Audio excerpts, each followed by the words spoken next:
Voltamos com o Tarobá Rural.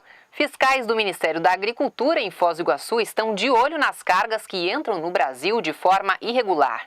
Do início do ano para cá, toneladas de produtos acabaram apreendidas na fronteira. Nos últimos dias, ele se tornou o principal alvo. Com o preço lá em cima, o tomate acabou mais procurado do que nunca. Mas não aqui no Brasil, na Argentina e Paraguai. O preço menor nos países vizinhos fez muita gente importar tomate. Mas praticamente todos os produtos terminaram juntos, aqui, na Câmara Fria do Ministério da Agricultura, Pecuária e Abastecimento, em Foz do Iguaçu. Nesses últimos 15 dias foi apreendido em torno de 600 quilos de tomate, mais de meia tonelada, entre a ponte da Argentina e a ponte do Paraguai.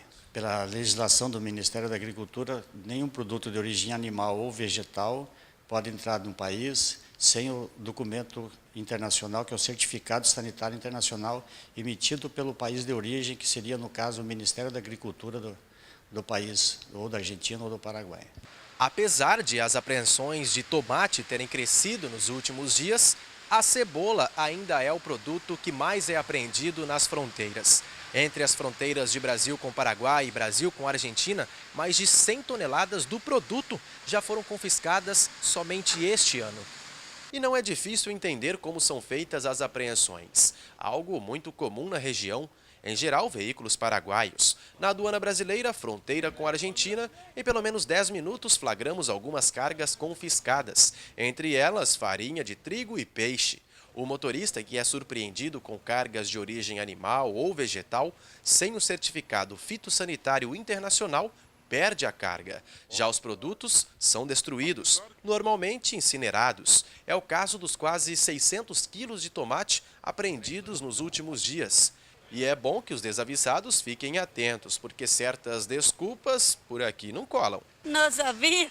E agora? Agora sim, é hora de andar. Perdeu tudo? Não importa.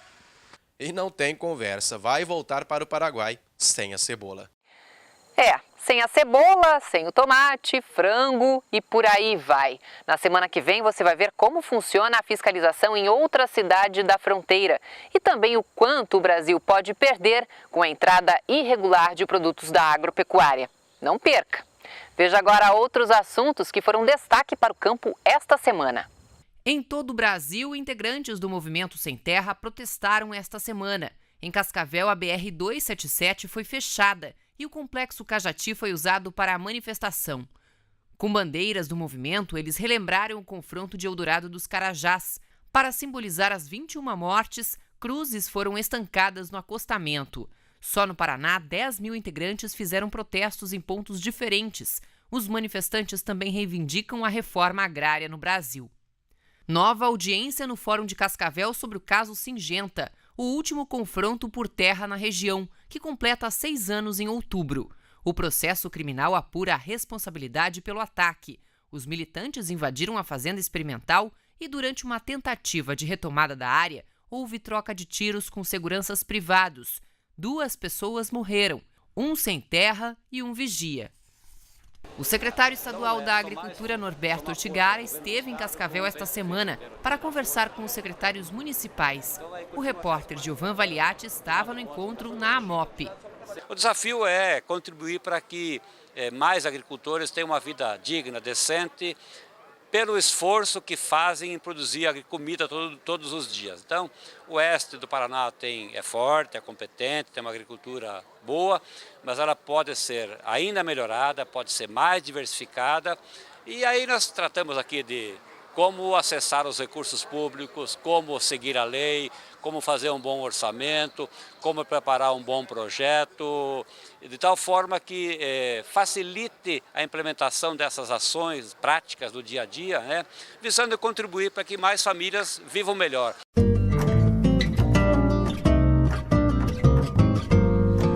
A massa de ar frio e seco que atinge o Paraná desde o fim de semana deixou o tempo estranho. Os dias começaram com temperaturas baixas até demais em algumas cidades, como São Mateus do Sul, Palmas e Pato Branco, onde chegou a gear. Aqui em Cascavel também teve geada, mas foi de um jeito diferente. As temperaturas estavam na casa dos 10 graus e isso não é comum, segundo os meteorologistas.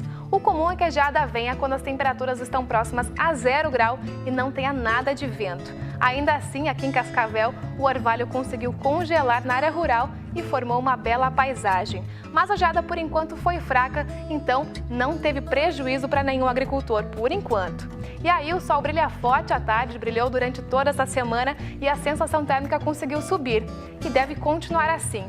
A diferença é que essa massa de ar frio e seco perde força, então os termômetros conseguem subir ainda mais que na semana passada. Principalmente nas primeiras horas do dia, aquela sensação de friozinho não deve voltar tão cedo. Em Cascavel, o dia hoje começou com 13 graus e a máxima chega aos 25. Amanhã cai um pouquinho, máxima de 23. Em Londrina, o dia começou com 12 graus e a máxima também chega aos 25, temperatura que deve se manter no restante da semana. E em São Mateus do Sul, as temperaturas ficam um pouco mais amenas ainda. O domingo começou com 7 graus e a máxima hoje não vai passar dos 18. Mas por lá, ainda existem um pouco mais de nuvens no céu por causa da influência da umidade que vem do oceano. Veja agora as cotações agrícolas. Em Cascavel, a soja foi cotada em média por R$ 51,00 a saca de 60 quilos, alta de R$ 1,00 em relação à semana passada. Em Londrina, R$ 51,50, variação positiva de 3%. No Porto de Paranaguá, R$ 60,50. Já o milho encerrou a semana valendo R$ 19,00 a saca em Cascavel e em Londrina, sem variação. No Porto de Paranaguá, R$ 25,50. Já o preço do trigo ficou cotado em R$ 38,00, o mesmo valor da semana anterior. E ainda hoje, o Tarobá Rural segue acompanhando as invasões indígenas no oeste do estado, na semana em que se comemorou o Dia do Índio e em que o país viu grandes manifestações em Brasília, fomos a Guaíra, onde a disputa pela terra não é mais problema só de agricultor.